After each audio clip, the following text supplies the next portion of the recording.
ultimate misfortune to have a mother-in-law who only wants my baby. It didn't help that my husband David went along with her schemes. I never got any hints from Maria, my mother-in-law, about her hatred for me. All our previous meetings were very amicable, and I had fun hanging out with her. Never in the world had I imagined that she would become a monster after I got pregnant. She was simply putting up a nice face so that she could take my baby. Yes, from the very first day I told her about my pregnancy, she started to turn against me. She said, "Amanda, this baby is my heir. I know you are a super irresponsible girl. I have big doubts you will be able to take care of the child. Thankfully, I'll be around to take care of the baby." Maria, I am taking care of my baby. I can assure you the baby will have the best care in the world. You are not capable of loving the child properly. I should be his mum. I already raised 2 kids. This child is going to carry my family name. He needs to be with me for the best care. She's right, Amanda. Mum does know how to take care of children. She's the best mother in the world. Our child will be better off under her care. You're a new mum and don't know much. Everyone is a new mum the first time they have a child. They learn. I will learn as well. I was super confused about Maria's remarks. What even surprised me more was David's attitude towards the entire situation. He agreed with Maria instead of defending my abilities to be a mum. He was encouraging me to give up my child. At first I thought I was being paranoid. For some time I blamed my hormones for making me think things. Then I realized that my mother-in-law was trying to steal my child. When I discovered I was having a boy, Maria said, "I can't wait to meet my little baby boy. We will be perfect together. I can't wait to bring him to our home." What are you talking about, Maria? He's going to stay here with me. This is his home. Don't worry, it won't be for long. I will take care of my baby. He deserves a mother like me and not you. All it will take is a simple call to the CPS. After they're done with you, me, David, and my baby will be the perfect family. I was shocked by what Maria said. It was stuck in my mind, especially because she made repeated threats of taking my child away. David never defended me or heard my concerns. He simply said that his mum was excited for the new baby and deserved to spend time with him. Maria even threw herself a party and called it my baby shower. Yes, she randomly just told me that she will organise a baby shower. Turns out she planned the shower for her and not for me. She never took any of my input and even convinced David to make the day about her. David, being the mama's boy, happily agreed. Maria went absolutely insane planning the baby shower. She never once consulted me or my mum on what to do. In fact, she just chose everything that she liked. Hell, the banner she booked said, "Soon to be a grandma." It was clear that this baby shower was for her. She even refused to invite most of my family. I told her, "Why didn't you call all my family members? I want them at my baby shower." "Everything is not about you, Amanda.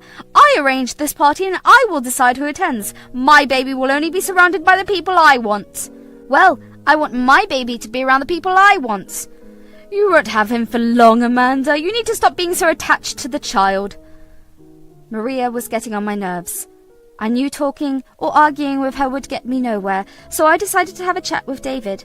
I was sincerely hoping he would at least agree with me about the baby shower. I would deal with her comments about the baby later. However, David surprised and disappointed me even further. I said, "David, your mother is crossing a lot of boundaries with this baby shower. Honestly, it is making me super uncomfortable. I don't even want to attend this anymore." "You need to stop complaining so much. She is super excited about this shower. She arranged everything perfectly." "She is doing everything she wants. Can you at least ask her to invite the people I want? I won't ask for anything else." "Well, Mum weren't like that. She already spent a lot of money and time organising this shower. It will break her heart if we change anything." "This baby shower is for me, but none of you seem to care about my wants. Why are we even having this baby shower?" "You need to stop being so selfish, Amanda. In fact, you should be happy there are so many people who love our boy. I know you are the mum, but it's a big day for my mum as well." I knew arguing with David was also going to be useless. I was getting tired of him defending his mother. Sometimes I wish I hadn't married him at all. Things never improved between me and David. In fact, it was going to get a lot worse soon. On the day of the baby shower, I experienced a sharp pain in my stomach. This was early in the morning when the sun wasn't even out. I was in extreme pain and was bleeding a little. I panicked and woke David. The pain was getting intense and I started to cry. I was worried about the baby and thought of the worst. Even David was concerned and looked very panicked. After a while, I knew I had to rush to the hospital. My husband drove me to the hospital and called my mother. Once we were there, the doctor said that I needed to be admitted immediately. I was super panicked and didn't know if my baby would be okay. After crying for hours, I was exhausted with worry and pain. I was finally admitted and told to stay rested for a while. I was super worried about my child. My husband was a great support for me. However, that didn't last very long. When I was moved to a private room, my husband came and said, "So now you are settled in, I will be leaving." "What? Where are you going? I need you here!" "I need to get back home. You know Mum will be expecting me for the baby shower. I'll go help her. She's already worried sick, so I need to calm her down as well." "David, I am carrying your child. You want to leave the mother of your baby and help your mother instead? Are you insane?" "Don't be dramatic, Amanda. Mum needs my help too. You are fine now and the nurses are here. I called your mum so that she can look after you." "My mum will be here, but I need you. You can't just leave when your baby and wife are in danger." "Relax, you are fine. If I don't show up, who will arrange the baby shower? I am in the hospital. The mother of the child is in the hospital. Why do you think there will be a baby shower today?" "Well, Mum will be there. She is the one who arranged everything. Mum will have a grandma's shower. It'll be a no-show anyway. It'll be better this way. This is her first grandchild." "Wait, so you and your mum are going to make this all about you?" "Don't be so selfish, Amanda. All this while you have only cared about the limelight being on you. Now that Mum has a chance to shine, I won't take it away from her. It's no big deal, really. I mean, you told Mum you didn't want this baby shower." "Fine. If it's so important for you, then leave, but remember, there will be consequences." David thought I was joking. The entire pregnancy he had blamed my insecurities on hormones. Now he was promptly leaving me in the hospital and going to celebrate my baby shower with his mother. I honestly didn't know how to react. My mum came in and said, "Sweetheart, where is David going? He refused to tell me anything. I'm confused." "He's going home, Mum, and David is going to celebrate my baby shower without me. I can't believe this." "Oh my God, sweetheart, are you sure? That's awful. Why is the baby shower still happening? You won't be released from the hospital today." "Mum, they don't need me for the baby shower. Maria is going to replace me like she planned all this while.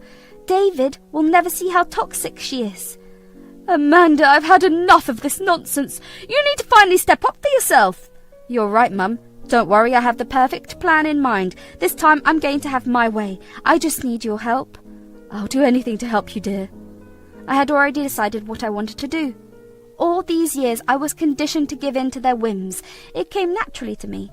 They acted so nice towards me that I thought David and Maria loved me. Now I know that Maria's love was just a front. She simply wanted me to give her a baby. That will never happen now. I will not follow their wishes anymore. I was done. The first thing I did was inform Casey about the incident. She was shocked and said, "Oh my God. That's why no one called to cancel the baby shower? Mum is going to replace you today? I knew this was coming. I wish I had warned you before. I just didn't believe she would do this." "Don't worry, Casey. It doesn't bother me anymore. Besides, you had no way to know this would happen." "Still, I feel bad for you. Honestly, I'm disgusted to have a mother and brother like them." At this point, I'm disgusted with them as well. "Casey, I'm done with David. I've decided to leave him." "I won't argue on his behalf, Amanda. He doesn't deserve you." "Can you help me take revenge? I need your help to reveal their true faces to your side of the family." "Don't worry, Amanda. I am with you. Just tell me what to do." I told her my plans and waited for the right time to come. There was no way I was doing anything before the baby was born. David and Maria would both pay for how they treated me, but I needed to make sure David bears the financial burden of my medical bills. There was no way I was going to let him walk away with no responsibility. So I bid my time. I made no noise while David and Maria had my baby shower. No one from my family showed up because they were at the hospital to see me. I'm sure Maria didn't care. She didn't want them at the baby shower anyway. Honestly speaking, I was pretty sad the entire day. I became even more sad when I got confused questions from people asking why I hadn't shown up at my baby shower. I never gave them a reply. I'll explain myself later. I went home about 2 days after the baby shower. As usual, there was no sign of welcome from anyone. Maria was at home, ready to berate me for getting sick and endangering the child. She said, "There you are, princess, so tell me how hard it is to care of my baby. You cannot even do this one thing. I always knew you were not fit to be a mother. You could have shown up at the hospital and asked the doctor if it's my fault." "Well, I already know it was your fault. I didn't need to ask anyone. I don't know why my son chose to have a baby with you. Now that you are home, you will only follow my rules. Your thinking has already landed you in the hospital. You are insane if you think I will listen to your absurd rules." "Amanda, you should hear out what Mum has to say. You ignored her advice and landed in the hospital anyway. It's better you start listening to her. Look, you can do whatever you want with yourselves. I don't care. Just don't tell me what to do. I'll be delivering my baby in a few days. I will only listen to what the doctor has told me." With that, I turned and went into my room. When David came to talk to me, I refused to acknowledge him. Instead, I told him I was tired and needed to rest. He started to argue but quickly shut up when I reminded him about the baby. It pained me to think that my own husband cares so little about me. However, I couldn't be weak. I had big plans ahead. I contacted my mother and told her to talk to a lawyer. I was ready to divorce David, so I asked the lawyer to draw up the papers. David would soon realize his mistakes. It was just a matter of time. I acted as if everything was okay. Meanwhile, I was planning my exit. I was even slowly sending away my important possessions through my mum, who visited every day. Not a complete month went by when I was called to have a C-section. The doctors thought that it would be less risky for me to have a C-section than natural birth, so I gave in and went to the hospital. Maria, as usual, had a lot to say about it. She said, "Of course you will have a C-section. I can't believe just how incapable you are to be a mum. When I had my kids, they were natural births. I'm just cut out to be a mum. You should give me the baby as soon as he is born. I'll take better care of him. Right now, you should only be concerned about the baby being healthy. Why can't you set aside your scheming for one day? I'm just telling the truth. Once the baby is here, he will be all mine. You'll be just secondary to him. I bet I can even make him call me Mama." I was so mad that I wanted to punch her. However, I stayed calm so that my baby doesn't get too stressed. I needed to be strong for my child. The C-section happened, and a beautiful baby boy was born. Only my husband was allowed into the delivery room. Maria and David did try to convince me to allow them both inside, but I stood firm. While I had a rough time, the baby was perfectly healthy. He was the most beautiful thing I had ever laid my eyes on. My motherly instincts kicked in almost immediately. When I was moved to a private room, I told everyone I needed some time to be alone. No one was allowed in the room except my mum and husband. Naturally, Maria was furious. David came into the room to bond with the baby. He said, "I'm so glad he's healthy. He's just perfect. What do you think?" "He is perfect, David. I have to say that. Our baby is so beautiful. I can't wait to take him home." That's when I knew it was time. My mother had already given me the papers, so I took my son back in my arms and said, "I must correct you there, David. My baby is beautiful. I have thought long and hard about this. I'm going to divorce you." "Excuse me? What are you saying, Amanda? You can't divorce me!" "I can and I will. In fact, the papers are right here. I had them made after I returned from the hospital. The decision was made as soon as you abandoned me at the hospital that day." "My God, you're still hungover that day? It was a simple thing, Amanda. I just wanted Mom to be happy." "Now you have plenty of time to make her happy, because from today, it will only be Maria and you. I will be going to my mother's house from the hospital. You will only visit my baby when the court gives you the rights. Till then, you and Maria will stay away from me." "Amanda, don't do this. Look, I know I upset you that day, but we can work this out. There is no reason to talk about divorce." "This entire pregnancy, you have just supported your mum. You have never once stood up for me when she insulted me. In fact, you actively encouraged her when she said she will take away my child from me. There is no way I can be with you after this. I am done." "Amanda, I am sorry. I'll put some boundaries between us and Mum. This will never happen again. I will even go no contact with her. Please don't leave me. I need to be with you and the baby." David started to sob and beg me for a chance. I was starting to get a headache from his dramatic reaction, so I called the nurse and asked her to escort him out. My mother and other family members would handle David and Maria after this. Thankfully, they were not able to make a scene at the hospital. However, it didn't stop them from texting me and leaving me voicemails. David did send me various texts begging me to change my mind. He said that me and my child were his family, and he realizes that now. Maria, on the other hand, became unhinged. She not only sent me threats of bodily harm, but also threatened to have my child taken. Maria made up all sorts of lies with which she would call the CPS and have my baby taken away.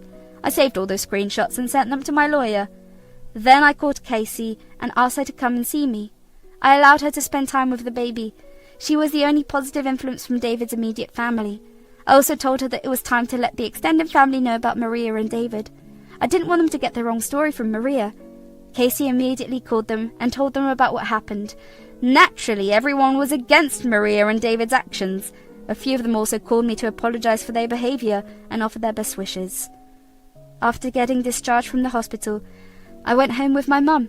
David and Maria both showed up at the house, but were denied entry. Threats of calling the police were made to make them leave. It worked, and we also got some nice CCTV footage of Maria going ballistic on my mum's porch. All this evidence ultimately was used against her in court. The judge denied her visitation at all. David was only awarded weekly supervised visitation with my presence at all times. My divorce is yet to be completed, but things are hopeful on my end. I will be receiving both alimony and child support from David. The funny thing was that I was entitled to half his house, so currently Maria is homeless while David is selling the house to give me my share. From what Casey told me, David had turned on Maria and accused her of ruining his life. Maria has become lonely and is being rejected by all family members. On the other hand, me and my son are thriving and looking forward to a better future.